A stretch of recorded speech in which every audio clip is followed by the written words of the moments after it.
Gecenin ışığı şehir boyu yanır, yol uzanır, ritim beni yaparır. Sen yanımda her an derinden his olunur.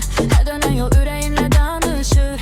Küller saçın oynar, adı dünya sakin. Maşın süretinde hayaller bir çatır. Dostlar yanında gülüşler yükselir. Ritimle dolur her adım, her an, her sir. Gecenin ışığı şehir boyu yanır, yol uzanır, ritim beni yaparır. Sen yanımda her an derinden his olunur. Her dönen yol yüreğimle danışır. Sürerek tartır düşüncelerim gülleşir. Ritim adım adım yüreğimde işe düşür. Gece uzun ama vaxt dayanır. Her ses her nota beni alır, kanat açtı. Yol bitmesin, şehirler yıkanda kalsın. Ritim kalbinde hayallar uçup kalsın. Seherə qədər sür, her anı yaşa bu tərzdə. Həyat sanki musiqiyə kaçırsa.